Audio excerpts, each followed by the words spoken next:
The Hawks battle back, but ultimately lose 4-3 in overtime to the Dallas Stars. We'll wrap up the game and hopefully hear from Jeff Blashill next on CHGO Blackhawks.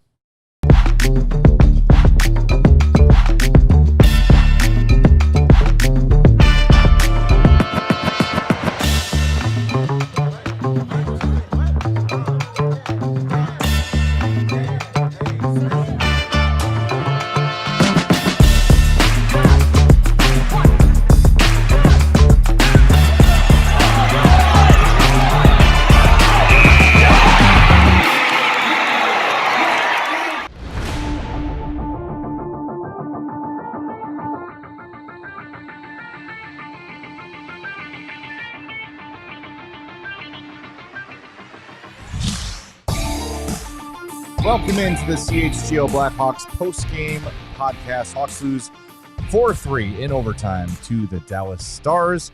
Thanks for being with us. I'm Jay Zawaski with Mario Tirabassi. Chloe Thiel is here running the show tonight.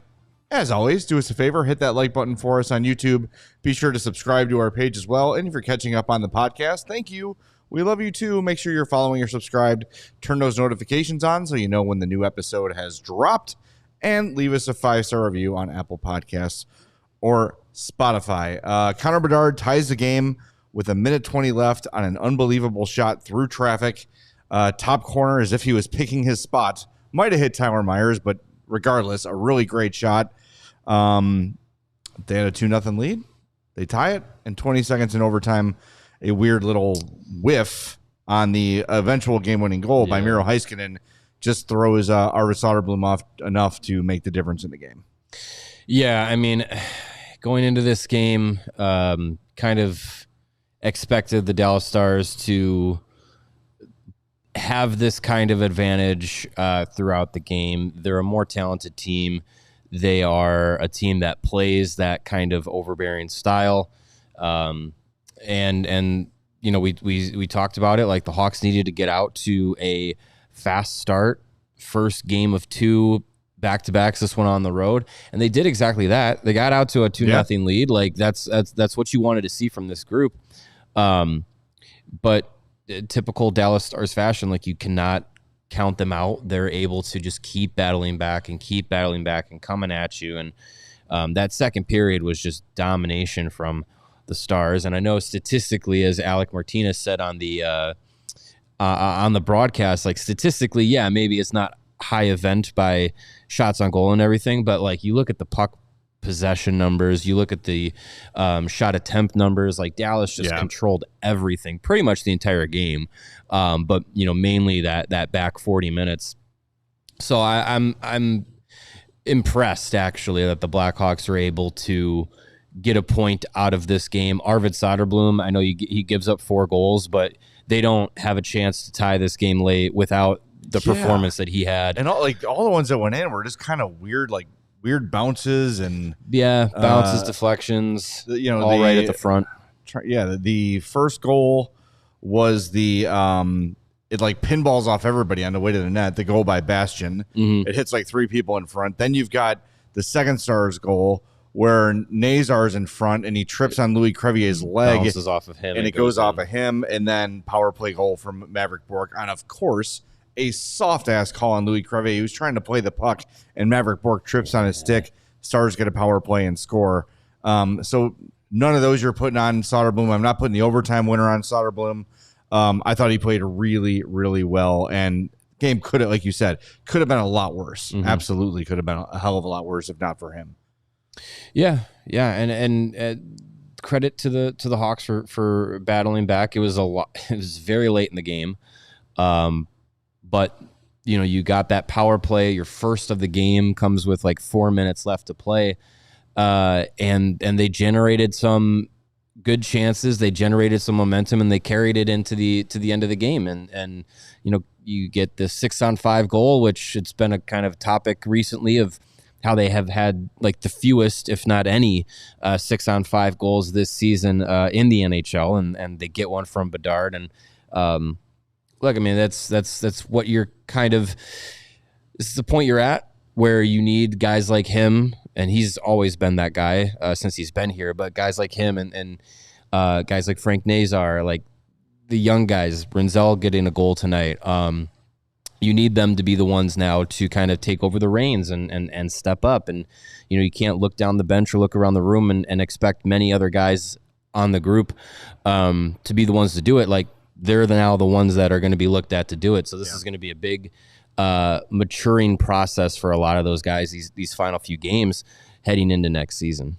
Well, and we're waiting for an update on Oliver Moore, who left the game. Yeah. And he was playing good right until he got up to his injury. That Sam Rinzel goal probably doesn't happen without his hustle. Him and Colin Blackwell get tied up behind the net. Both of them hit the boards hard. And Moore was able to skate off but needed help, went right to the room, didn't return. Yeah. So we're waiting on an update from him. And it's funny. It's almost like that's when the game shifted, when they lost Oliver Moore. And it's kind of what Jeff Blashill said before the game. Like, 11-7 has its advantages, but sometimes when you don't have consistent lines, things get kind of jumbled up. Guys are playing with different guys the whole game. Yeah. I think we saw a little bit of that. And I think we saw some genuine concern about Oliver Moore. Like, Sam Rinzel scored that goal, and I think, half the teammates didn't even realize it, and he pointed. It was like Oliver, and then everyone headed right over to help him off the ice. Hard. Yeah. So it didn't look good. We don't have any update yet aside from the fact that he didn't return to the game. But of course, we'll keep our eye on the news as it comes in. But yeah, he was really, really good. But that's a big story to watch in this one. I also want to shout out, I think Arvid Söderblom had a really solid game today. He did. You can go dig in the numbers. You can go and pick it apart and say, well, his possession wasn't great, and he was on the ice for this many shot attempts for and this many against. He was on the ice against big matchups and held his own. Saved a goal blocking a shot. Mm-hmm. Saved a goal tying up a stick, got an assist on the Bertuzzi goal from seeing an opportunity, really throwing it to the net, which is something I want to see the rest of the team kind of go to school on. Because one thing that was driving me crazy throughout this game was they would enter the zone with numbers, and inevitably they kind of pull up and look to drop it to the point, and then the point man's trying to find a guy along the boards, and they're trying to cycle for that perfect shot. And then you go watch the Dallas Stars, who are the second best team in the Western Conference, maybe the second best team in hockey, and they're just throwing stuff at the net. They've got, they got 3-on-2. Somebody on the right wing board just throws it at the pads of Arvid Söderblom, and you've got yourself a rebound opportunity. It's been something that's been frustrating all year. It continues to be frustrating. I do think part of this is, too, you've got young players who are trying to be perfect, trying to do the right thing, trying to be unselfish. If there's one message that Jeff Blashill needs to send from the trade deadline on here, is there is no more selfish. There is no more deferring to a veteran. This is your team. The veterans on this team are here for a year, maybe two, and then they're gone. This is your team. Take it over. They don't want you deferring. They want you scoring and creating scoring chances. So do it. That's got to be the message, because when this team plays a simple game, they can hang. They're not a playoff team, but they can hang. And that second period especially is when we really saw them kind of spinning around, trying to be perfect. Just take your rush north and south, pucks on net, crash the net, score on rebounds. It's how goals are scored in this league. Yeah, I think we've seen some success from this team when they've been able to play that style, and it's just kind of been confusing that that consistency hasn't been there, and then that the desire to play that style can be tough when you've gotten to the NHL, because a lot of these guys, they've been the best players on their teams over the years, and some of them recently coming out of college or junior or wherever they're coming from, they've been the best players on their team, and they've been able to kind of play more intricate and fancier, sexier styles of hockey. So that's what they want to do. That's what they want to come in and try and continue to be that and do that and hope it translates to the NHL. But more often than not, you're not able to kind of get away with that at the NHL level that you were at lower levels. So to get guys to consistently play that way can be tough. It's confusing when you get results playing that way and then they can't consistently play that way. But some nights it's going to be easier than others to play that way and get that result against a Dallas Stars team like this. Like it's hard to do that, even with them being banged up. Like they're still a pretty talented team, and Dallas is a really good system team. It feels like no matter who they have in or out of the lineup, like they're always a threat. So when they control the puck so well and force you to be on your heels and play defensively so often, it's hard to generate that offense to where you do have to take your chances when you get them. You can't be too selective. So I think they that opening period, like I said, like they got off to the right foot, but then the more injury, like you can't let anything take your foot off the gas or have that air come out of your sails, and those are moments when I think in the immediacy after the trade deadline they're going to miss having Murphy and Foligno and Dickinson and be able to have those guys who we've talked about since they've been here, like with the young players. Like those guys are looked at a lot as like the stability players both on and off the ice.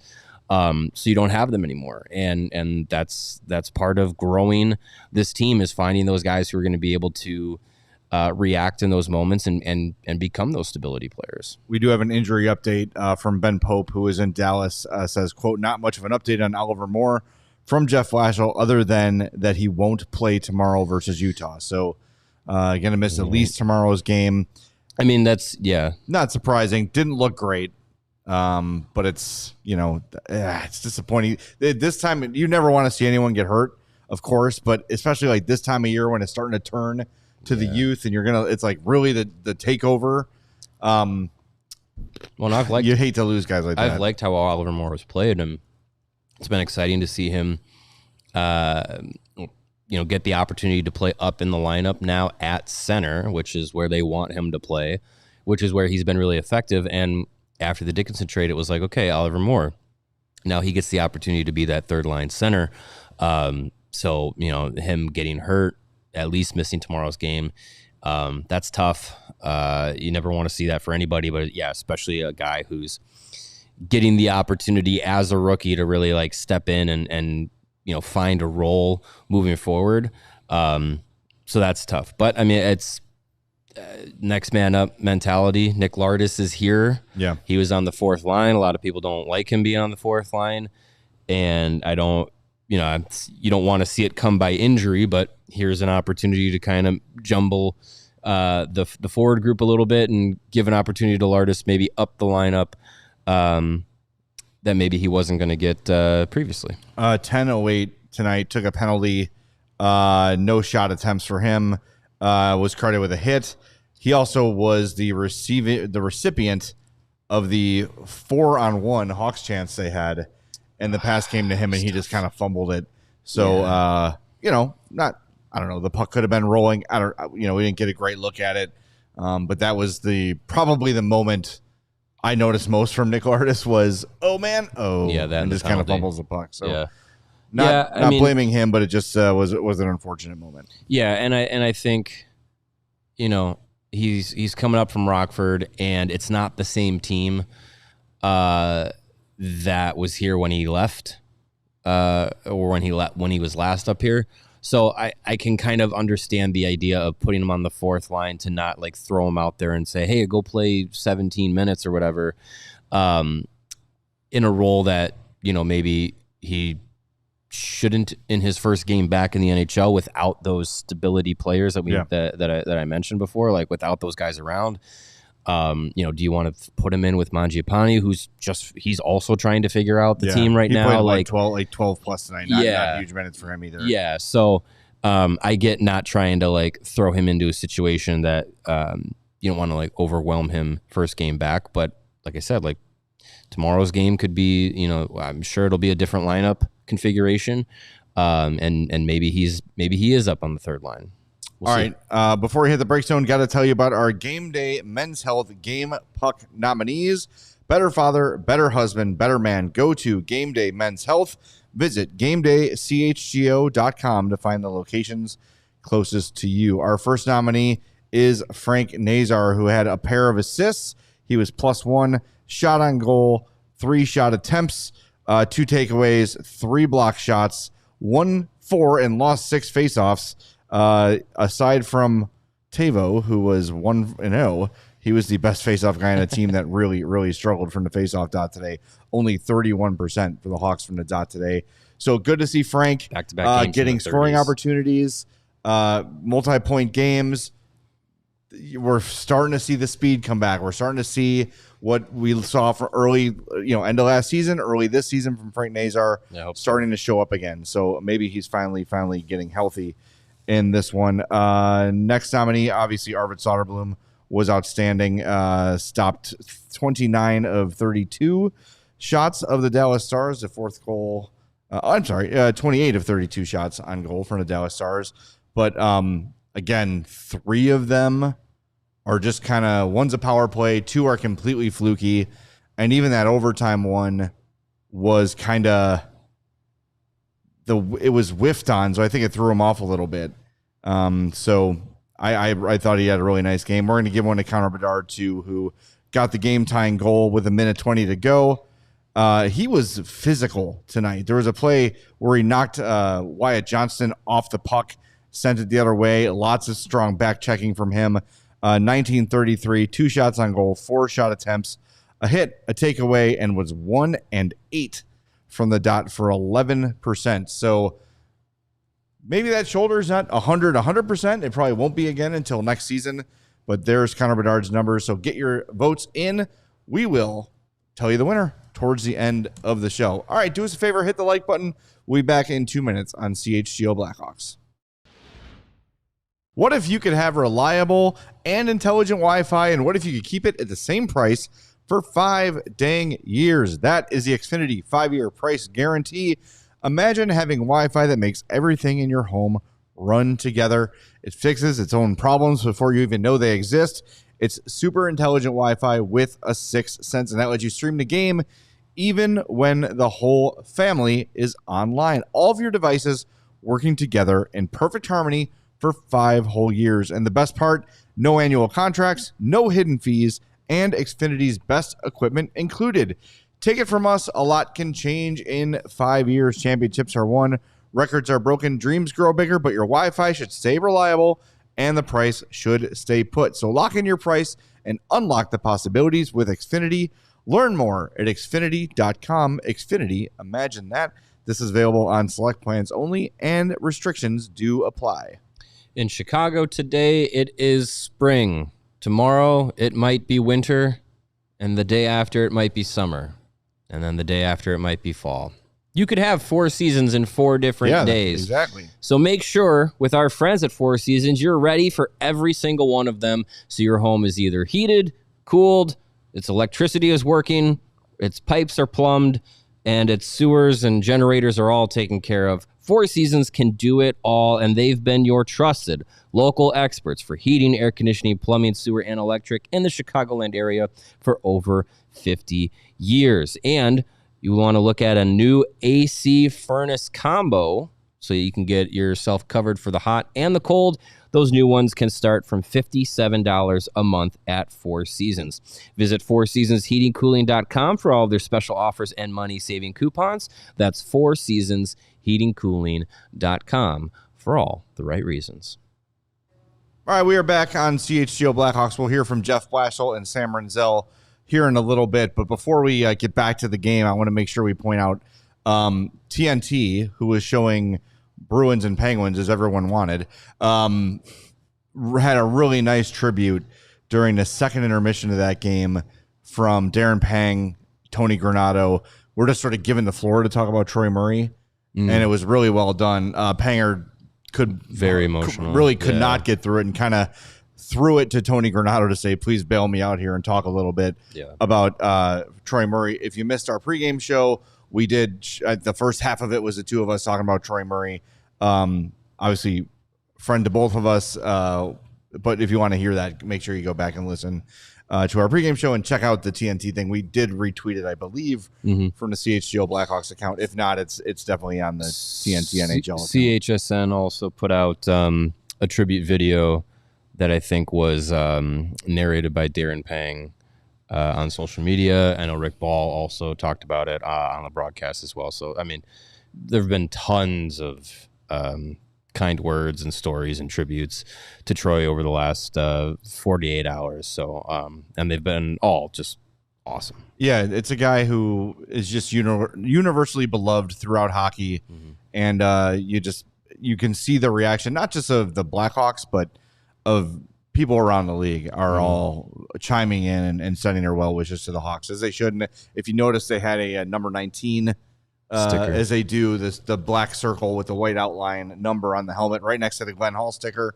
So definitely a tough year for Hawks legends. We've lost too many. One is too many, and it's been more than that this year. So rest in peace, Troy Murray. We love you. We miss you.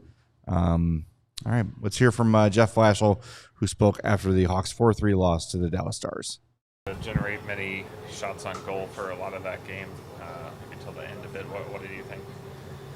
Yeah, we didn't generate enough shots. I thought we passed up a lot of shots, to be honest with you. We certainly, I thought at times the ice tilted their way on us, and so then you're defending a little bit more than you want to. But I also thought we passed up on some shots. So we got to make sure we have a good shooting mentality. Do you have any update on Oliver?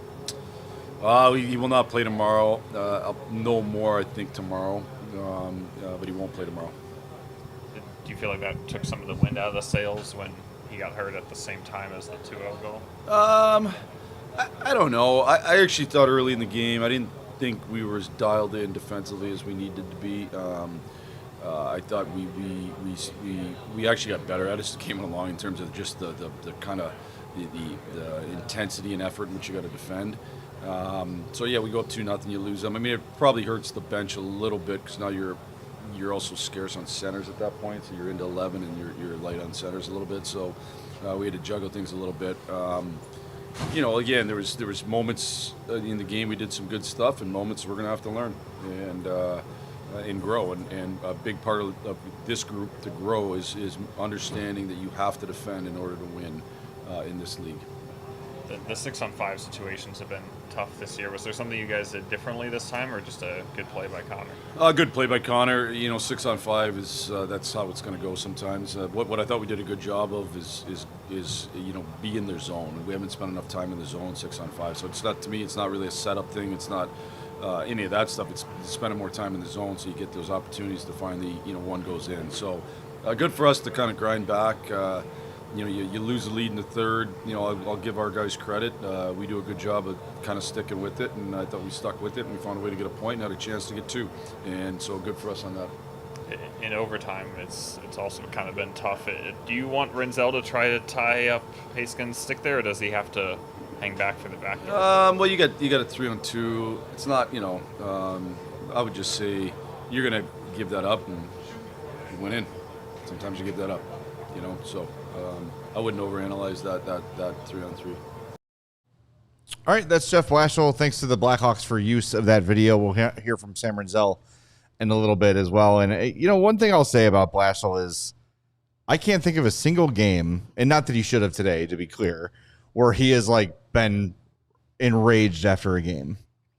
Yeah, I think he's... Can you think of one where he was, I don't think he does it where it comes out in the media. Yeah. I think as far as the emotions of anger or whatever stuff, it definitely doesn't come out in his media. I'd imagine if he's given it to guys or takes that route, it's only in the room. When we've seen it on the ice. And yeah, for sure. Yeah, within practices and morning skates and stuff. I think he just kind of comes out more matter of factly in the media, and I'm fine with that.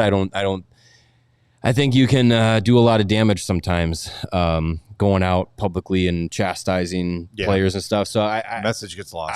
I would think that he's a guy that communicates that way, and he himself has kind of talked about frustration and the idea of wasted emotions and stuff like that. So I'd imagine he tries to keep things level-headed in his approach. But yeah, I think when you are working with a group that is primarily young players, youngest in the league by average age right now, and probably going to be the same next season. Even younger.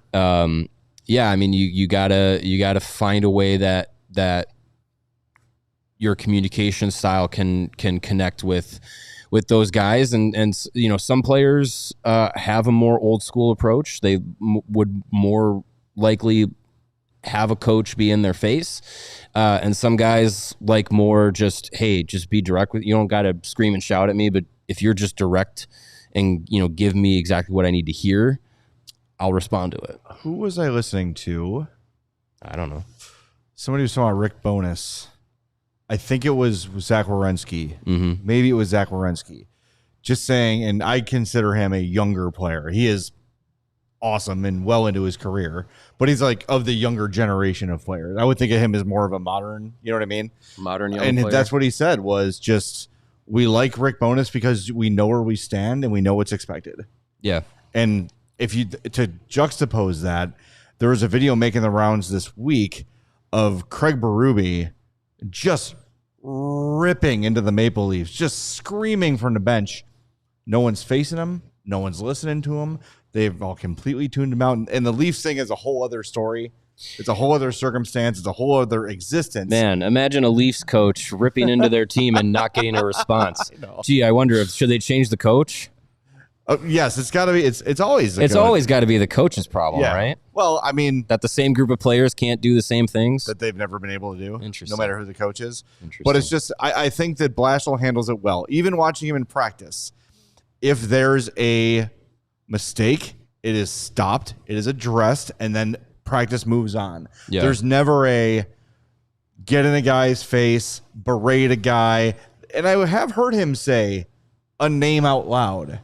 You know, hey, Artie, not this, right? Like in a practice? Yeah, in a practice, he will directly correct a player or a misunderstanding of a drill or the execution. Like, how often do we see where they're doing like red versus white drills and one of the teams has to go touch the other boards?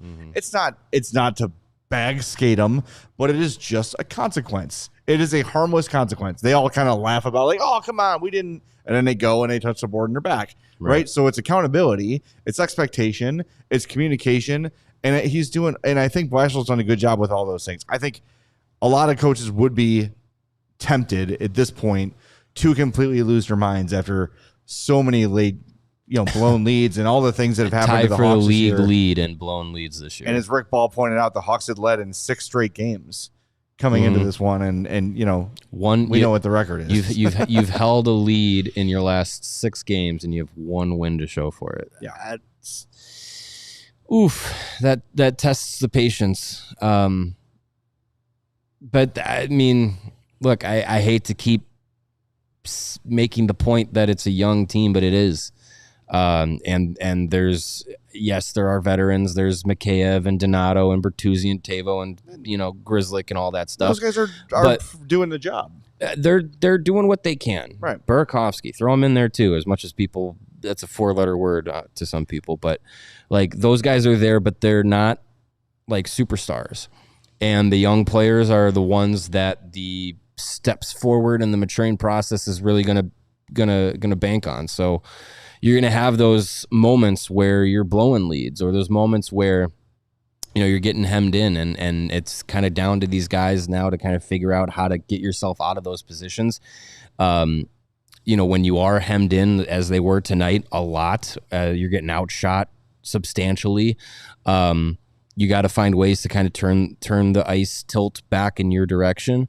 And specifically when you're playing with leads, you got to figure out how to do that. And not take your foot off the gas and not sit back on a 2-0 lead and not sit back on a 3-1 lead or anything like that. Like go out and, if you like 2 goals, go get a 3rd. If you like 3, go get a 4th. Like that's going to help you win games because this team, you're not good enough right now defensively and in net collectively to win each game with 2 goals. I like that you need to score more. Yeah, I like that they pushed. I like that they did not quit. You get your only power play of the game, almost 16 minutes into the 3rd period. You don't score, but you generate some momentum, and then a minute later, you tie the game. And I'll say, like, they don't stop trying for the most part. Have there been exceptions? Yes, where they just mail it in and you feel really bad about the overall commitment. But for the most part, they're competing and playing that winning hockey that Jeff Blashill is so focused on. It hasn't resulted in actual wins, but the kind of hockey, once this team is fully realized, should lead to actual wins. Real quick, I want to get to a comment from Couch Potato, which is up just a little bit there. Secret Couch Potato. Sorry to blow your secret, Couch Potato. Says Blashill knows that this is a really inexperienced team and the youngest in the league. He has to have the patience. And that is 100% correct. And I think that you're seeing him. I wonder if behind the scenes he's like, okay, we're the youngest team. He's got his little stress Oreo like Mario has, or his what are those cubes called, Chloe? The stress cubes. And then he's got his Nito in his office, and then he microwaves it and blows his face off, and we hope that doesn't happen. Don't microwave your Nitos, children or adults. Well, I mean, look, like he's had to have understood the assignment when he was given this job, and it seems Kyle Davidson, outside of this, unless this team had been first in the division in February, he was going to be selling at the deadline. And he's been very steadfast in his approach to the rebuild and his plan. And I'm sure that was very well communicated to Blashill coming in to the job. So I think he knew he was getting a team that was going to be going through this process. And that's been a big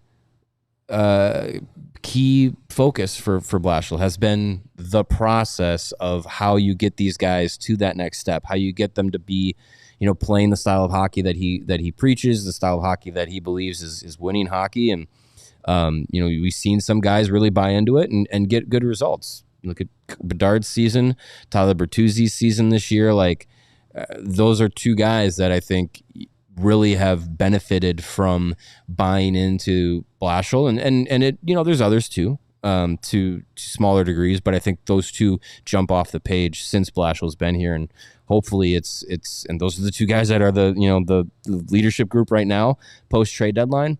So hopefully it's something that continues to spread out amongst the room, and especially the young guys, they get it, quote unquote, and then move forward. All right, got to hit the break zone. We are painfully late for that. Sorry, everybody. I know you're waiting for the break. Hit the like button while we're gone, and we'll talk to you in 2 minutes on CHGO Blackhawks. Spring into flavor at Hooters. Hurry into Hooters for the deal of the season. Your choice of 10 boneless wings or 10 buffalo shrimp. Serve with curly fries or tots for just $9.99. And check out their big fish sandwich. Perfectly seasoned tender cod, grilled, blackened, or hand battered and fried, or a pound of succulent snow crab legs served with warm drawn butter and fresh lemon. And to cool down from the buffalo, keep it cool with a $6 legendary margarita, or enjoy specials on Dos Equis and Coors Light 22-ounce Big Daddy mugs. Great stuff. Catch the madness all month with the Mango Mojito for just $8, a delicious blend of Bacardi, mango puree, lime, and mint. Cheer on your favorite teams from any of their Chicagoland Hooters locations, including Aurora, Countryside, Downers Grove, Lansing, Melrose Park, Oaklawn, Schaumburg, and on Wall Street, or go check them out online at originalhooters.com. Whether it's on the field or in your financial life, the best teams win by delivering excellence at every level. At Old National Bank, they believe every play matters. From everyday checking to long-term planning and commercial banking, their team is there to build momentum and help you move the ball forward. It all starts with a plan tailored to you by professionals you trust. From simple tasks to bigger financial moments, you can count on Old National Bank to coordinate your needs with steady, knowledgeable guidance that brings clarity and confidence with each step. It's a partnership designed to help you feel supported not just today, but well into the future. So, whether you're celebrating a win, rebuilding after a tough loss, or gearing up for whatever comes next, Old National Bank has your back with tools, insights, and an expert crew that's always in your corner. Old National Bank, member FDIC, where relationships and results always matter. Good people at Old National Bank. All right, we're back on CHGO Blackhawks. Let's head back to Dallas and hear from Blackhawks defenseman Sam Rinzel, courtesy of the Hawks. What do you take from that game? Yeah, they're a good hockey team. Those are the games obviously you want to win. But yeah, I like how we got one in the end on the 6-on-5 there, and kind of was able to battle back after a little bend. But yeah. The 6-on-5 has been kind of a struggle this year. Is there something you guys were able to do differently, or just a good shot by Connor? Yeah, I just think you want to get pucks to the net and you want to have numbers at the net. So yeah, good shot by him and some good screens by our other guys in that front there. So. In overtime, would you like to tie up that guy, or how would you analyze that play? Yeah, I don't know. You're trying to read the backside as well, so it's an instance play. So yeah, I mean, maybe could have played it a little differently, maybe not. It's a hockey play. It happens a lot, so just try and learn from it. On your goal, obviously, nice to see it go in, but then to have Oliver get hurt on the same play is a kind of a weird flex of emotions right there. Yeah, anytime you see one of your teammates go down, it sucks, and obviously hope we can get him back soon. And yeah. For you guys on defense with Connor Murphy gone now, what have the past couple of games been like? Just trying to adjust without him, and with it being pretty much all young guys other than Grizzly.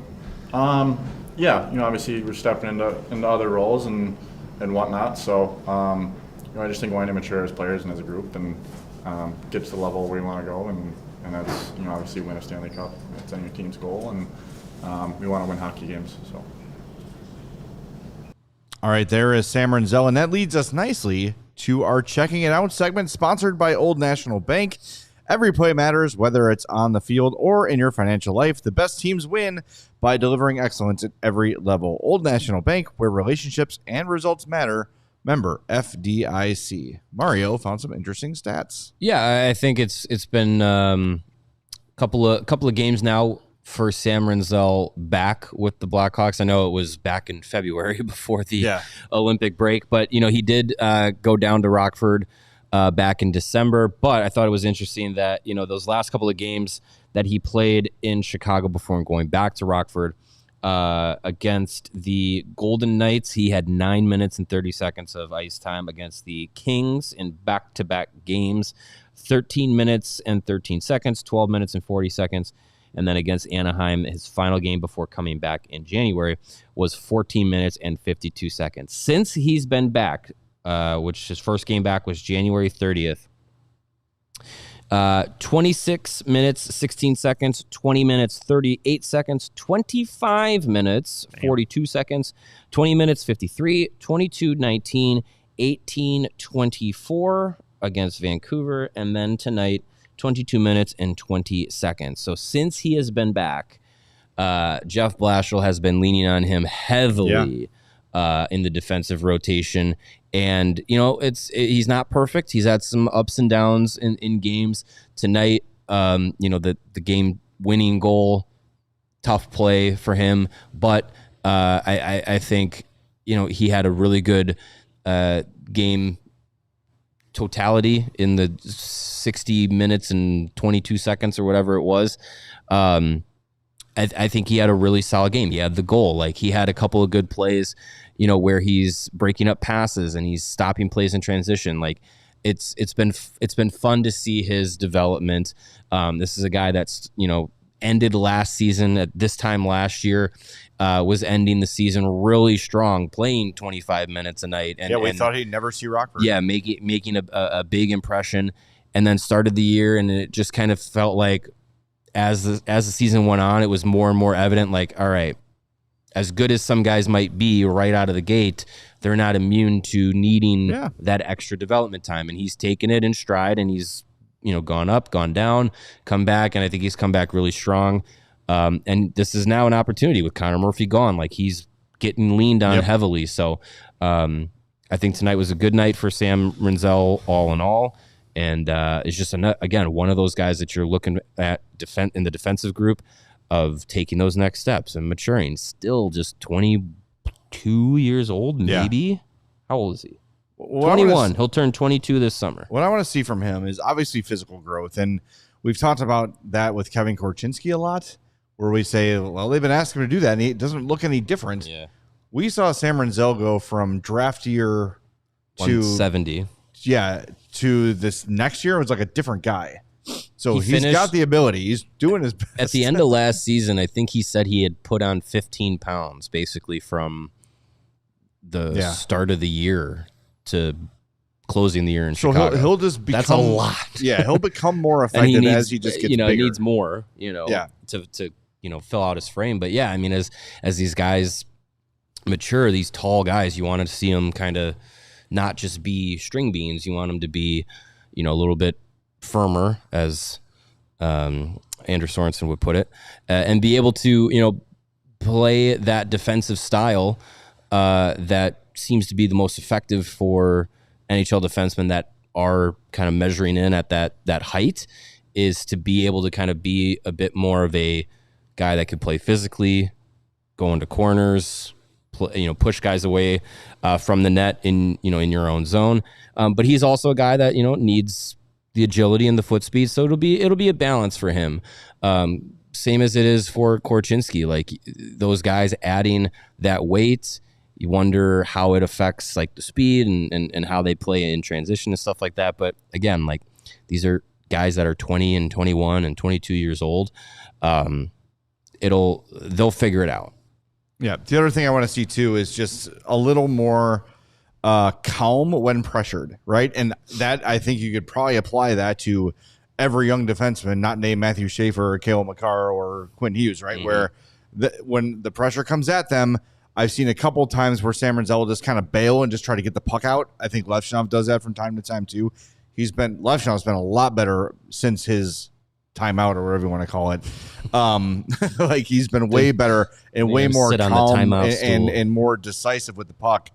There was even a moment that I think it was right before the Hawks tied it, where there was an opportunity to like maybe sneak a stretch pass through, but he took an extra stride or two and put the puck right on the tape, and it made all the difference into play. And Alec Martinez, who did a really good job today, pointed that out. But just that, there's been a few times where I'll see Sam Rinzel just kind of throw a puck to an area, and there's no one in the area, which is never something you want to do from your last man back. Right? It's one thing if your forward is behind the net and throws it in front of the other team's goalie and there's no one there. Okay, fine. You got people that can get it. But if Sam Rinzel's at the blue line and flips it to the center of the ice and there's no one there, that's going to lead to a chance the other way. So, but those are the sort of things you expect from young defensemen. And I hate to keep quoting Chris Pronger, but I'm going to keep doing it until people seem to get it. 300 games is when you feel like you have a determination on what a guy is going to be. Alex Vlasic has not played 300 games yet. 241? Yes. He's still over half a season away from reaching 300. Yeah. Where you can say, okay, we've got a pretty strong idea of what Vlasic is. Now, I feel pretty confident what Vlasic is, but wouldn't you say over the last 10 games, we've seen an element of carrying the puck up the ice from him that we hadn't really seen before? More frequently, yeah. Yeah, like more where he's willing to frequently. just say, I got it behind the net. F it, I'm just taking it all the way, like and I'll go gazelle. behind the opponent's goalie and see what I can do. Mm-hmm. Like, that is a part of his game that's being added. So no one on this roster, short of Bertuzzi or Donato or Teravainen, is fully developed. That's it. That is it. So there's so much time to go, and there's so much learning to happen, and it looks like next year they're gonna have to learn to do it at the NHL level. Yep. So more guys are gonna be here that are gonna need to figure out their game, figure out how it translates from the NCAA to the NHL or AHL, more likely.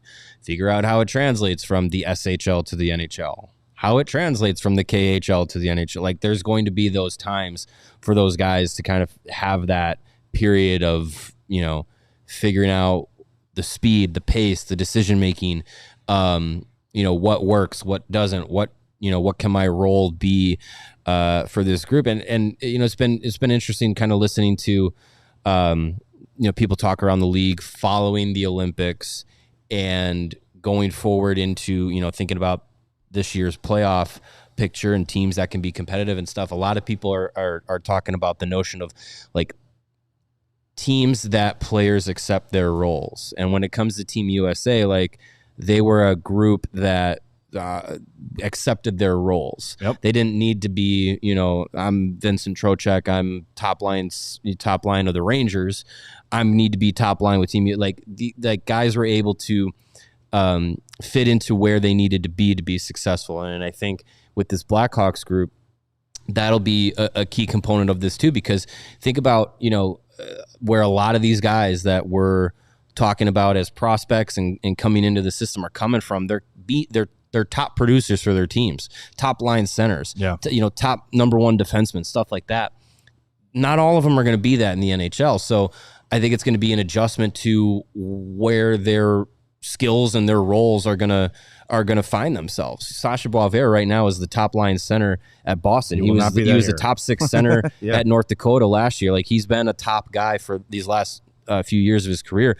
When he gets to the NHL and AHL, like he's not going to be that. So what is his role going to be with Frondell? Like I think his role should be top guy. Yeah, I think that's the plan. And just like as these guys come in, Sam Rinzel, Artem Levshon, like these were top guys, and right now they're, as they've started off their pro careers, they have been asked to kind of play lower roles, but now they're getting, as Rinzel now in the last couple of games, now they're getting more pushed into, okay, can you play 18, 20 plus minutes consistently? See how they handle it. That's what's the beauty of this trade deadline is. It is a test for all these guys, and I there's been some conversation about like how active the Hawks will be in the offseason. I think what we see down the stretch here is going to dictate that a lot. From what these guys showed, Jeff Blashill and Kyle Davidson, how many of these guys look ready? How many of these guys look like they want to be relied on for 82 games?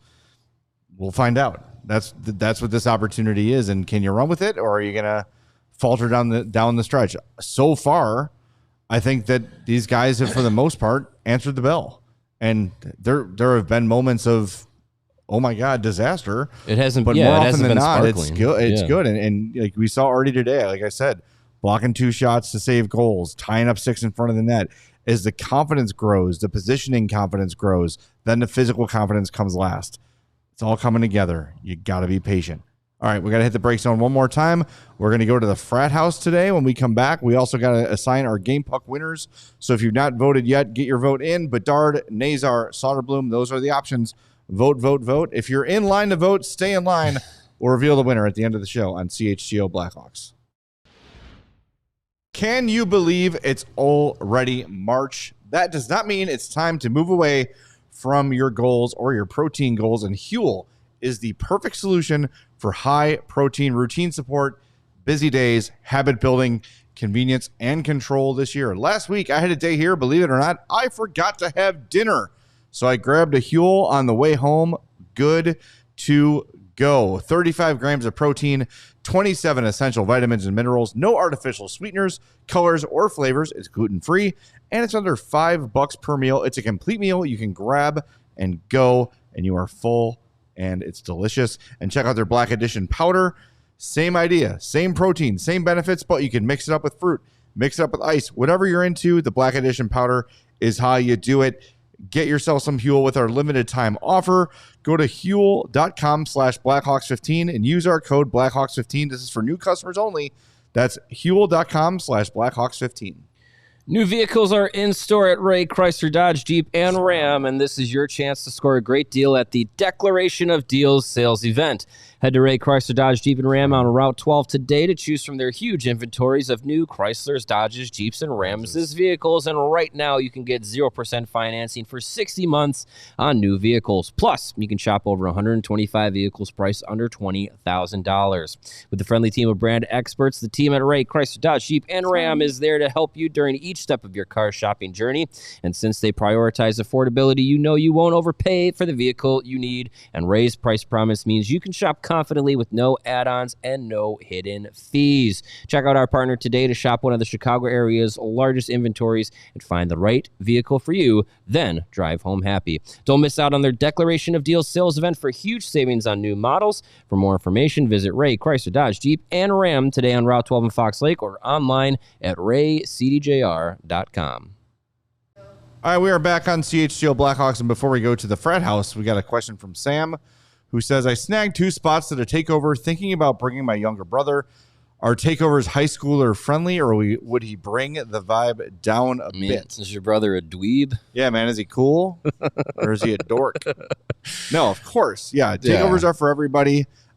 Feel free to bring your brother. There's 4 tickets left, so if you want to get your tickets, allchgo.com, go over to our events page and get them while they're there. That's for the season finale against the San Jose Sharks. It's going to be a fun one. You're going to get lower level seats with a $40 food and drink voucher included. Oh, nice. And you can come here post game and watch us do the show. You can be a troll in person. Yeah, or not Sam, but just or generally. you can. Yeah, it'll be a live studio audience for the final post game show of the season. If the Hawks win, will only select trolls show up? Probably, because there's some people that are here after a loss. You know what? I have an idea. If they win that game, the live studio audience becomes live Noodle Man. Every 100, everyone has to stand behind the camera and wiggle. Every 100 likes, everyone has to come back here and do their best Noodle Man. It'll be fun. And before the game, there's also a pregame happy hour over at Crossroads, right down the street from the United Center and across the street from the offices here. It's gonna be a good time. Absolutely, can't wait. And yes, they are family friendly. Even though there's the happy hour, it's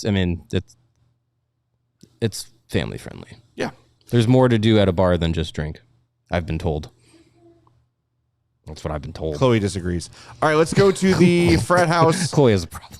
Let's go. It's been a while. Yeah, we'll maybe not for on air. We'll talk about it later. All right.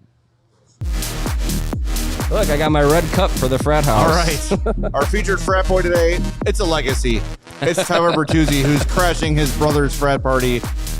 Dude, you're 30. Go away. You're creeping everybody out. He's wearing a Natty Light hat. But we do appreciate your Natty Light hat and the 30-pack of Busch Light you brought along. Awesome job, Tyler Bertuzzi.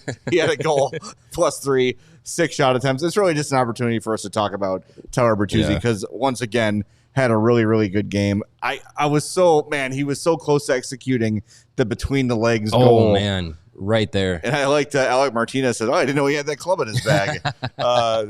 He tried that. Did he score on one of those this year? He's tried it before. He's tried it at least once before at least this year. Yeah. Yeah. He's played great all year. Scored his 27th goal of the year. His career high is 30. Still plenty of games to go. Mm-hmm. He has been dynamite this year. I mean, from start to finish, you want to talk about the most consistent Blackhawk? It's probably been Tyler Bertuzzi. Yeah. And after a season where he was hot for 15 games and then a ghost for 20 games, night and day difference between him from last season to this season. And he's really been, like you said, like the one of the most consistent guys. The effort you're going to get from him game in and game out is top of the charts for the team.